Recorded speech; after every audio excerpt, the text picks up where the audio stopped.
Welcome to Midnight Movie Talk here from Los Angeles, California on this Thursday night. Our regular time, our regular channel here. Thank you for watching. Let's get into the news here on this Thursday, MMT. And our number one story tonight, we're going to get into Minions and if it's worth seeing. We're going to talk about Ezra Miller here in a few seconds, but let's talk about this one. Dune 2 is sliding a month to November. Now, on paper, it's like, well, what's that mean? What's it matter? It doesn't matter a whole lot. Let's get that out of the way right now. It goes from October 20th to November 17th. So I pull up the Hollywood Reporter, and you can see the news right in front of you. Here's what the benefits of this is. Very simple. Dune 2 sliding back 1 month means that you now have a situation where it's going to play over Thanksgiving, which it says right here, which is obviously a very important thing because Thanksgiving is a huge movie-going weekend. And let's hope it continues to be normal in the marketplace and things do not come grinding to a halt as they did over the past 2+ years. If we get normalcy in November, it's going to help this film in that window, that Thanksgiving window, and then obviously beyond. But here's the number one thing that I'm really surprised that THR didn't lead with. When you slide Dune 1 month to November, we are now really ripe in the middle of awards window. The awards window really opens up in September and closes at the end of December for eligibility. That said, you really want to hit in November. That's why Warner Brothers is sliding this just a little bit. It's about Thanksgiving, but it's more about the awards window and about being the fresh, hot film as we get closer to awards and everyone coming out with nominations from critics groups, obviously all the way through to the Oscars.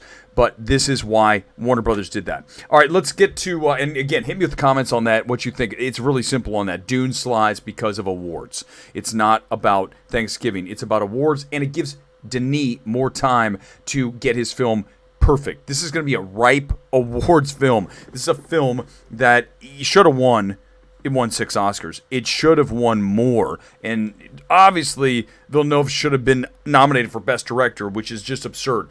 Second time, closure of the film, the completion like we saw with Return of the King, it's going to be huge. Now, let's talk about Minions Rise of Gru. Just got out just a short time ago. 90-minute film. That is one positive. Sub 90, you have me. Okay? 2, it's set in the 70s, which I really dig. 76, you got the disco thing. You've got a young GRU. You've obviously got the Minions. That is a good thing. And 3, it's funny enough. It is just entertaining in a way that, you really just want. You want to go watch an animated film and just kind of leave your brain on the sideline and enjoy the Minions doing their stupid shit. And GRU, and I think one thing that I really like about Minions, The Rise of GRU, is the way that the writers here work this in, because this is an origin story of the Minions. It's, as I said in the reaction tweet, it is super disturbing because there is violence, there is body horror, there are abductions, but it's all in the name of animation and fun. That said, it's really a fun film, and I think that the way that they wrap this film back into the original Despicable Me by the end really works. And I think it's going to be a huge hit. Let's talk about the box office expectations for Minions. Because after seeing it, I see this as a very mainstream-friendly film, which, of course, we knew it would be. But more so than Lightyear. This is going to do way better than Lightyear. Okay, so let's pull up Despicable Me, the franchise box office, and where this film has debuted. We have now, is this iteration number 5 of this film? Let me pull it up and we'll get it there. It is iteration number 6. So you had the 3 Despicable Me's, and actually no, it is 5. They have the re-release here. Okay, that doesn't count. It is number 5. Okay, so when you look at the openings, let's go through the first one. Despicable Me opened at 56 million way back in 2010, and at the time I remember saying, "What the hell's up with that title? Despicable Me. I'm not a real big fan of that. I don't know if this is going to do well." And then 56 million for a film that was a original. Right? It wasn't its sequel. This is the first time we ever saw GRU and the Minions and all that. and that's a big opening. Then you go to Despicable Me 2 and you get to 83 million. And Despicable Me 3 came down, but remember, before that was Minions, which opened at 115. Okay, that was July 10th, which is right where we are right now for Minions Rise of Gru. So as we pull up Minions Rise of Gru, having seen the film, knowing that the average moviegoer will like the film, I think we're looking at a minimum of 75 million for 3 and pushing 85 plus for 4, because remember, the 4th of July is this weekend. Tomorrow is the 1st, 2nd, 3rd, 4th on Monday, and then some people even take Tuesday off, so you really get that nice long runway for your film. You're talking about a 4-day holiday. Sometimes for some people they take Friday off, so you're talking 5, you take off Tuesday, you're talking about 6. People take off a whole shit ton of time right now, and that's why Universal nailed this, and it's the only new film in the marketplace of any significance, right? Everything else will be a carryover, and you look at the number one carryover will very easily be Maverick again, okay? But I really believe that Elvis will hold strong. I'd say definitely under minus 50, so that means our number should be, was it what, 31? So we should have let's call it 18, 19, 20 million on Elvis for second weekend, because a lot of people have not seen that film. It didn't open with 200 million, it opened with 31, and it's done very well this week. So look for Elvis to hold strong in that number, probably 3 position, because Maverick will have 2, and then you still have Dominion and Lightyear's done. I mean, Minions is going to dance, as I said the other night, really spit on the grave of Lightyear. It's over. Minions are obliterating Buzz this weekend. It's done, and I think that when you look at it again, an opening of 75 for 3, call it 80, 85, and then maybe 90, possibly 100 for 4. This is a very big success if this is the case. And having seen the crowds tonight, they were decent. They weren't massive, because remember, this is not a film everyone's going to run out to see. Oh, I've got to go see Minions Rise of Gru. No, this is something that you gradually see whenever you have your time with your family. So I think right now you're looking at a film that's going to do very well, though. Okay, we have to talk about this tonight, too. And then we're going to get to comments. I want to just load up on comments here on this Thursday night. Ezra Miller.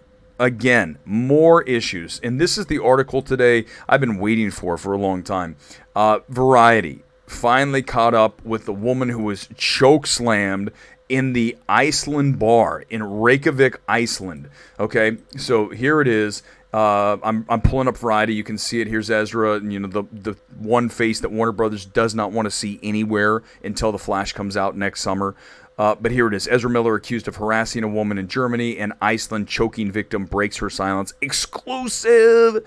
We'll give him the credit because it's exclusive. Okay, so this was the thing. You guys have seen the video, right? Where he choke slams the woman in that bar. There was always something with Ezra, says Carlos Rainier. Then a bartender at, I'm not going to bother to say the name of this because it is Icelandic, and I will butcher it. Priko Kaffehus, a pub located in the heart of Reykjavik. Rainier then intervened in 2 altercations at this Priko, we'll just call it that, bar involving Miller. The first was a heated argument between Miller and a male patron that began as a banter but ended with the actor putting the man in a chokehold and later slapping him. Rainier broke up the fight, said that Miller later apologized, and the other patron quickly shrugged it off as a joke. The actor was allowed to continue frequenting the bar.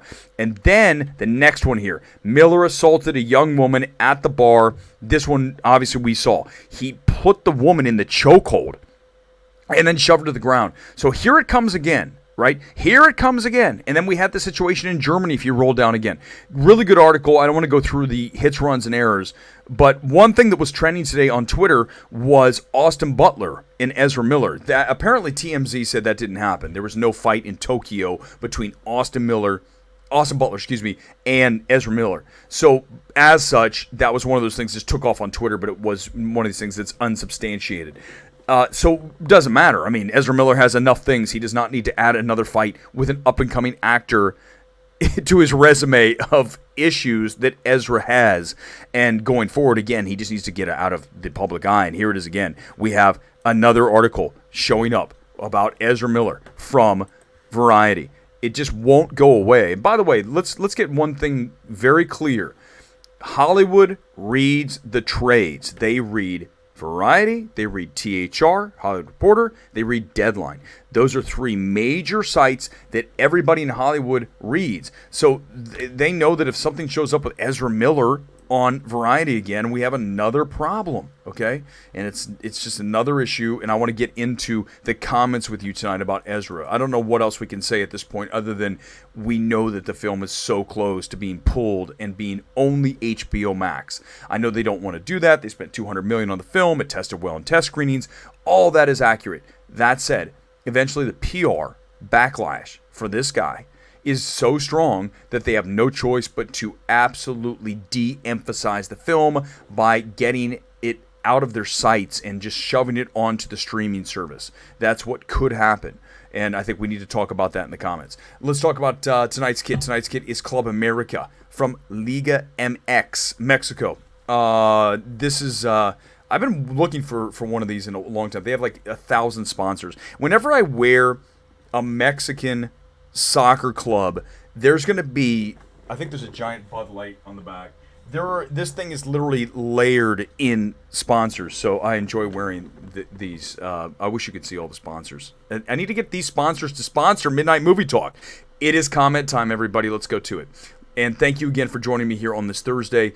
And Chris Gore, who just got out of Minions, is asking me, it's the last day of Pride. It is the last day of Pride, isn't it? I have not listed my favorite Pride movies. Very clearly, I mean, come on, Chris. I mean, will we not lead with Brokeback Mountain? But beyond that, I have not given great thought, although it is a huge day out here in Los Angeles, certainly in the West Hollywood area, which, by the way, West Hollywood rocks, okay? I love going out in West Hollywood. It has so much energy and vibrancy, and I always drag people, let's go to West Hollywood and hang out. And they're like, oh, yes, because it's crazy, and there's just super mega energy there. So yes, Pride's winding down, but anytime you're in LA and you want to go out and have like a raging time, you go to West Hollywood. All right, JT, good evening to you. Minions Rise of GRU was a lot of fun. The 70s vibe, 100%, right? I said 90 minutes and the 70s vibe are the two best things about this film. The music villain group was weak, definitely better than Despicable Me 3 and Minions. I would agree with both those things.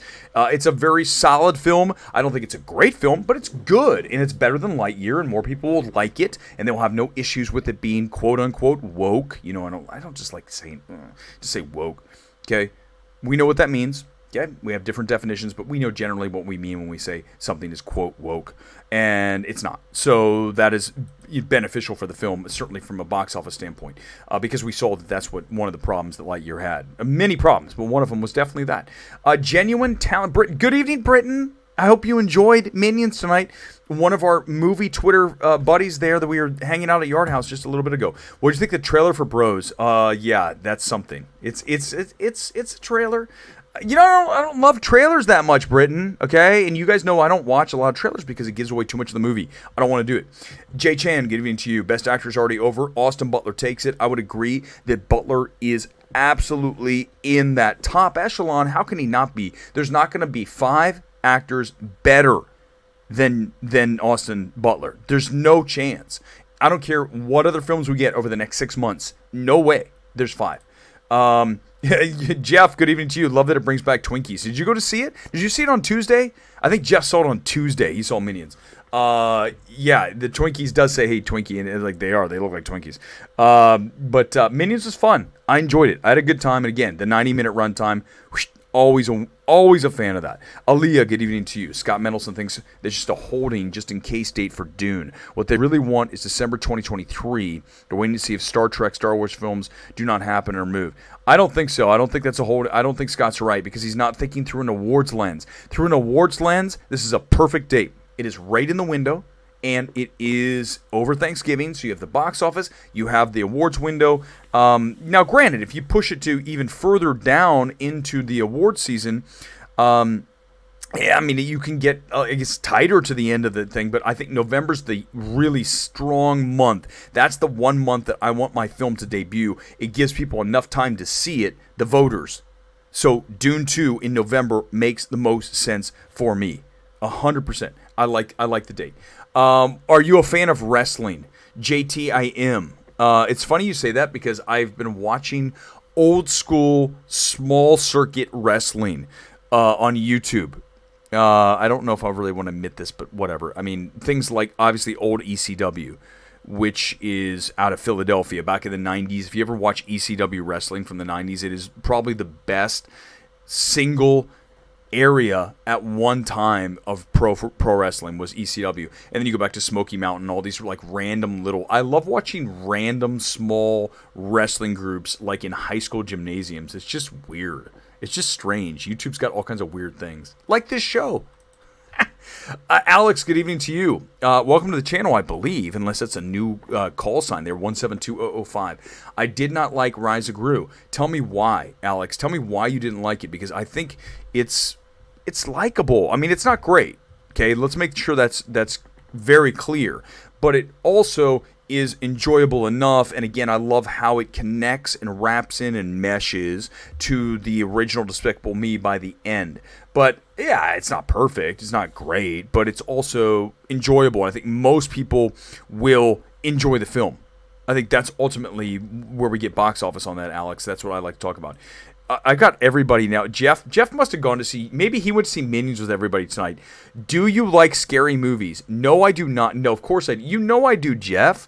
You know, horror is like the most interesting genre going today. When you really look at the films and even artistically, when you look at X from this year, the direction of Ty West, you go back and look at what Ari Aster has done, more so with Hereditary than with Midsommar. That said, that is again, horror. You look at The Night House, Rebecca Ferguson and the director, I'm drawing a blank on his name right now, he's doing Hellraiser. That is a very well-directed film, The Night House, if you haven't seen that. Horror is always going to be at least decent. I would call it, as someone said at one time, there's no such thing as bad pizza, right? It's always going to be at least decent. It's pizza. That's horror to me. Even if it's bad, quote unquote, it's still going to be watchable, okay? There's just levels of how great we get now. But I think that horror and the artistic space that is operated within that genre right now is where I want to be. So anytime there's a horror film, I will absolutely watch a horror film. Alex, again, okay, so here we go. You did not like Rise of Gru. You thought it catered more to small children, I would agree with. I mean, so did Minions, true. Than families. Thought the laughs were cheap, agreed. Naked cartoon butts, easy laughs, and it happened 4 times at least, right? There's 4 Minion butts minimum that are bare naked on the screen. Okay, yes, I would agree. Young kids are really going to love the film more than adults, but. Fun, Gru, ties into the franchise very well. 70 set, 90 minutes. So now I'm listing off all the positive things. Huge laughs? No. Chuckles? Yes. And then overall, I think that, again, just setting, it sets this thing up above for me, just the year, the 76, and disco and all these things. But listen, it's not great. It's not great, but it's also not bad. Okay? So I think that, but I understand what you're saying, Alex. I hear you. Aaliyah. Box Office Pro has 77.8 for a 3-day 92. That's what I not just there. I said about 75.80, and then I had it up to about 100 for 4. Okay, so that's on the high end. So those are my parameters are like 70 and 100, and then we can squeeze a little each way. 75, 105. We can squeeze. I think that it gets up to at least on the 4-day. I would hope that it gets to 90 on the 4 because this it's in a great spot. But it's the only movie this weekend. Why did another studio not come in and say, we want a piece of July 4th action? Because the holdovers are going to benefit because the marketplace is on fire, as we've seen. Elvis is going to hold better than everyone thinks. Maverick will do it again, dropping probably 25% or something. And then you still have Dominion doing money. Lightyear's off the table. You got the Black Phone. Black Phone will probably hold at minus 40 or something. It'll do another solid number. The reason these films do these great holds are a number of reasons. One of the first ones, very clearly, is the fact that you have really strong word of mouth on a film. Therefore, you're going to do a multiple because people are going out and saying, go see the film. Okay, but the other thing is, when a film doesn't open to 180 million, it opens to 25 million, think about how many people saw the film. When a film opens at 25 million, the percentage of human beings who saw the film is very small. When a film opens at 180, 200 million, like a giant Marvel film, then you now have a very large percentage of people that have seen the film, or at least, movie-going audience, very big. So when you have a smaller thing, you can drag that up because not everyone's seen the film. So then they can go see it the next weekend. Or they don't really need to see it opening weekend like we do. Like, I went to see Minions tonight. Minions is not a film that everybody has to run out to see. Minions will be a film that people see in like 2 weeks because they're bored. There's nothing else in the multiplex, and they have kids that are screaming at home, and they're not back at school. So, you know, whatever it opens with, it'll still do pretty well going on. The Marvel films are the ones that need to open big because they have that attraction of seeing it first. So if you don't have a huge opening on a Marvel movie or a big tentpole blockbuster situation with $100 million budget, you need to have that giant opening weekend because you have to get the interest in the film. If the film goes under that, then instantly it's going to look as seen as toxic, like we saw with Lightyear. $200 million film opens at 51, and everyone's like, I don't want to see this movie. And then just pile on Lightyear. And that's the worst place you want to be if you're a distributor. You don't want to be in that situation. JT again, Dune Part 2 was moved back to November 2023, going up Hunger Games, prequel, also on that date. Yes, when you got to look at what else is out there, but I'm just looking at from a awards standpoint. That is right smack dab in the middle of the awards window, which is November. November is the 1 month, if you said what month do most award films debut theatrically, or, you know, people get to see them not at festivals, but theatrically, it's going to be November. So that's why Dune is right there, because it's going to clean up in the Oscars. It won 6 the first time. It'll win 6+ in the second. And this time, maybe someone will have the balls to say Best Picture, which we did for Sunset Circle last year, because it was the best film of 2021, was Dune. Okay?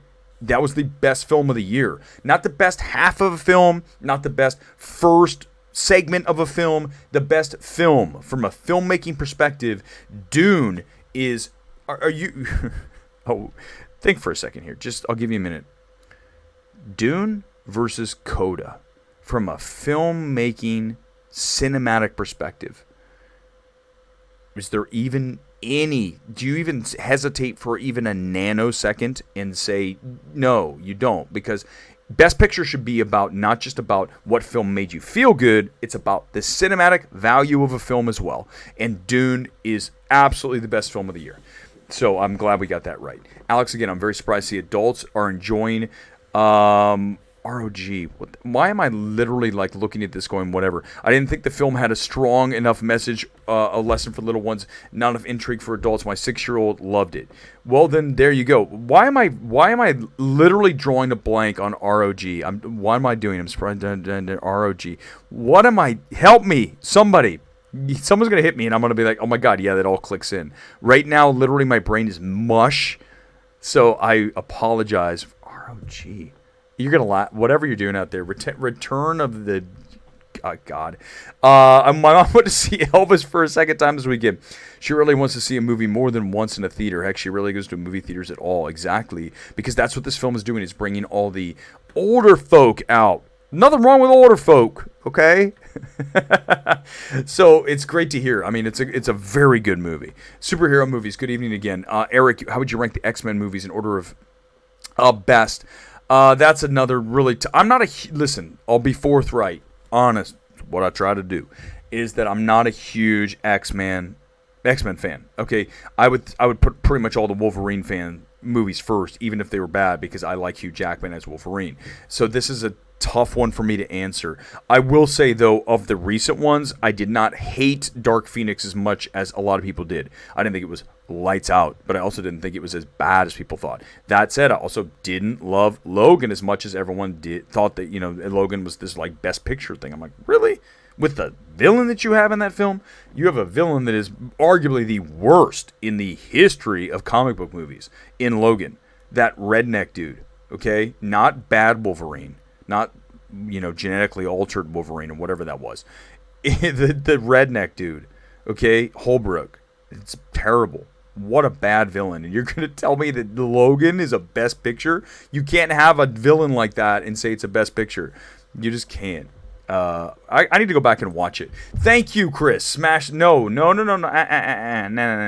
It's hammer the like button. It's not smash. Whatever you choose, just don't violently destroy your laptop or whatever you're watching your phone. I'm sure you're probably on a phone. Superhero movies again. I've already relapsed and booked Maverick tickets for IMAX this weekend. I don't see what I'm going to do about the problem. Maverick, I don't know how you can watch it as many times. I've seen it 2.5 times. I kind of got a little bit like I don't want to sit through this for a third time. Doesn't mean I don't love the film. I feel exactly how I always did, but there's a rewatchability sometimes for some films, and length is a big part of that for me. You know, why did I watch Firestarter 6 times? I can't believe I have to even answer this question, that I am admitting that I did this. Because it's 90 minutes, and there was nothing out right then that I wanted to see. So I went to A-List, and I went to see it multiple times because it's 90 minutes long. If Top Gun Maverick was 90 minutes, I probably would watch it 10 times. Variety writing something about Ezra. I think Warner Brothers' decisions around the corner, Warner Brothers Discovery. They would not publish that without a wink wink from Warner Brothers. I don't know. You know, it is connected. They're definitely all interconnected. Variety and Hollywood Reporter and Deadline, they work with the studios. They don't want to piss them off too much. Maybe that's the situation. But, you know, at the end of the day, if it's the reality, again, is that Ezra Miller is doing these things, like choke slamming a woman in Reykjavik, Iceland, then, you know, it's journalism. Hopefully we're not going to be in bed. You know, man, this is a whole topic we could talk about. When you're a journalist, and this goes for film, this goes for movie critic, this goes for a journalist that works at New York Times. You cannot be in bed with the person or thing that you're covering, because that's going to create a situation where you have a conflict of interest, and then you're not reporting as a journalist. You are biased, and your thoughts have to be shaped by the fact that you are, and when I say in bed, you know what I mean, you're working with some kind of business relationship with a studio, with whatever it is, an entity, and once you have that, you cannot objectively report on it. So I hope that whoever wrote the article here has that ability as a journalist. The two who wrote it, I think Adam and I forget who the other person is, but they have the objectivity that you have to have as a reporter. You have to. If you don't have that, then you're not a news reporter. All right, a little bit. We're only going to go about a half hour tonight. You know why? Because I am exhausted. You guys can probably. I am legit like going to go to bed at like 10 o'clock tonight out here. So we'll do like, I'm going to do a 5-minute warning right now. 5-minute warning. Let's do it. 5 minute. We're going 30 tonight. And then we'll be back on Sunday, obviously, with box office discussion. Ezra Miller stuff getting on my nerves. Warner Brothers seeing all this, knowing the Flash movie is done, going to affect it. Yeah, well, I mean, it's obviously a big deal because it's going to affect the box office eventually. If it doesn't come out in the theaters, it's going to be a major problem. That's why Warner Brothers just wants him to disappear. Please go away. Rise of GRU going to hold after Thor: Love and Thunder. Minions will do well for a number of weeks. A number of weeks going forward. The rating for Thor's naked butt on a scale of 1 to 10. Chris Hemsworth's biceps in this film are, as someone asked me last night from Heroic Hollywood, I believe this is that natural. I don't know, because those arms are big. I mean, I go to the gym, I work out, but those arms are like another level. As far as his butt, I mean, yeah, it's fine. Stop trying to, like, forget it, Chris. You're looking for trouble. I'm going to block Chris Gore from now on. I'm going to absolutely block him from the comments. Better to see Chris Hemsworth's naked butt in Dolby or IMAX. I mean, for the sheer size of it, it would be IMAX. But for the overall experience and the sound and the orgy of sound, I would go with Dolby, because you know I'm always a Dolby guy, especially Burbank. Are you kidding me? Martin Lee, good evening to you, a new person. There is a French lesbian movie which I like. Tell me what it is, Martin. I'd love to know what that is. That could describe a few films. Superhero movies, I think it could end tragically for Ezra, like a murder-suicide. At this point, it could. I think that's what we're afraid of. We really are. We're afraid that could happen. Milan, the Hulk Hogan biopic starring Hemsworth, is the most anticipated movie that might not ever be. What happened to that film? I thought he was shooting it because clearly he's at the size of Hulk Hogan. Those arms the man is huge, okay? Chris Hemsworth in Thor. Look at Ragnarok, which I just watched a few days ago. I rewatched that film so I could really compare it to Thor: Love and Thunder. His arms are way larger in Love and Thunder. I mean, it's not even a comparison. I think I might have Chris Hemsworth Ragnarok arms. I mean, we're kind of close. But I definitely do not have Thor Love and Thunder arms and Hulk Hogan arms. I don't know what's happening. I got to look that up because I thought it was happening. Milan, that's not good news if it's not, because I love that 100%. Who's your favorite WWF character of all time? The Attitude Era. I mean, it's Stone Cold Steve Austin.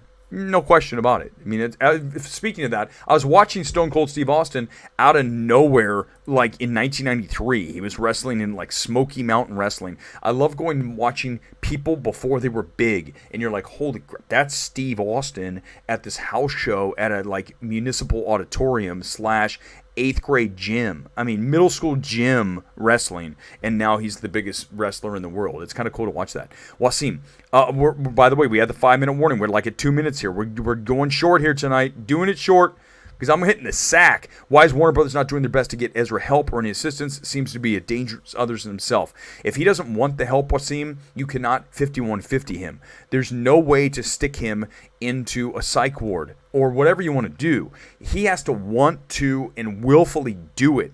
If they try to force something on him, that could get even worse. It's unfortunate that he doesn't, because you know in life, how many times have we seen movies and you know people in life that need help and they don't want it? If they don't want it, actively seek it, you cannot give it to them. They have to want it at some level, and Ezra Miller does not appear like he wants the help. Jay Chan, have you heard about Infinity Pool, new neon Brandon Cronenberg horror flick with Alexander Skarsgård and Mia Goth? I have not yet. But listen, I generally like neon. I just hope Brandon Cronenberg does not blow the brains out of a young boy in his next film like he did in Possessor. That's why I turned against that film. It's just abhorrent, okay? Absolutely abhorrent. So I hope that he learned his lesson. I love a lot of Possessor, and I love the style of it until he blows the little kid's brains out. I know it was a dream sequence. I get it, but it doesn't matter. You can't go there. Wasim, we need more 90-minute movies. 100%. That's why Minions rules, and that's why Poser is great. It's 90 minutes. It's not the only reason, but I'm just listing 90-minute movies. X is roughly 90 minutes. Firestarter, the most underrated film of 2022, is 90 minutes. Something else I just saw was 90 minutes. Something I just watched. But these 90-minute films there's a reason why they are viewed by people like me. When you're sitting there looking at like 3 different movies, I'm probably going to pick the one. First of all, I'm going to pick the one that has the most buzz if I haven't seen it already, like something that's, generating buzz.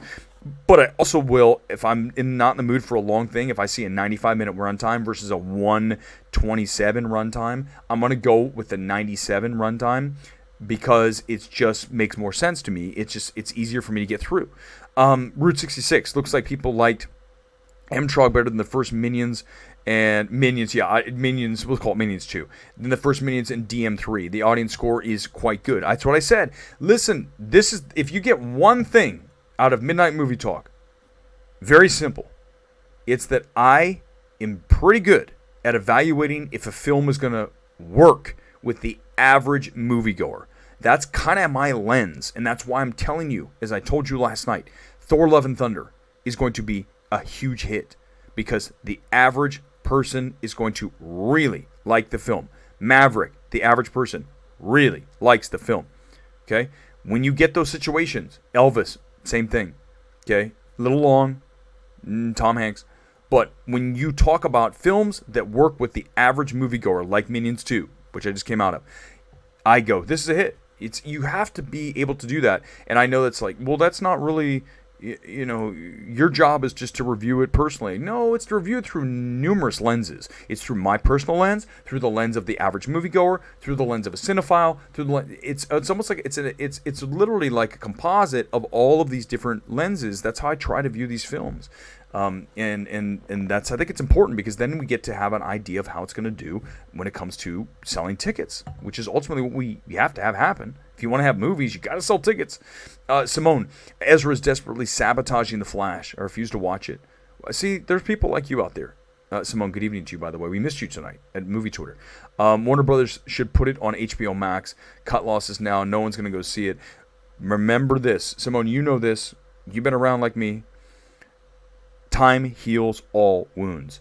Now, it's not going to fully heal for Ezra Miller, who's clearly at the point where he needs to be essentially canceled, even though I hate people. I don't like canceling, but at this point, as far as working as a member of the DCEU, you got to get rid of them. Okay, no question. That said, time will make this wound less severe as we get closer to the release date. So I think that's going to be the time is what this is all about. Time is everything. In fact, bring it back to time. Okay, Minions. Why is Minions going to do better now than it would have, let's say, 2 years ago? Before, let's just pretend it was before COVID. Because we've had 5 years between Minions films. 5. The last one was 2017. Time heals and regenerates, okay? So it heals, hopefully, for Ezra Miller as far as getting that film out. And then it regenerates interest in things when you have time away. So Minions will be the benefit of that. Time is everything. I felt like that was going to go like even better, like a really good quote. It was okay. I mean, I tried. JT, next time we see Minions again, 2024, they need to give us time. You need to have more time. That's not enough time. You need to have multiple years, not even 1 or 2, 3, 4, 5 years between films. Is Minions better than Doctor Strange 2? Yes, Jaden. Thank you for asking me. We're just about done. I'm going to fly through this last one. It is because it's shorter and it's more fun.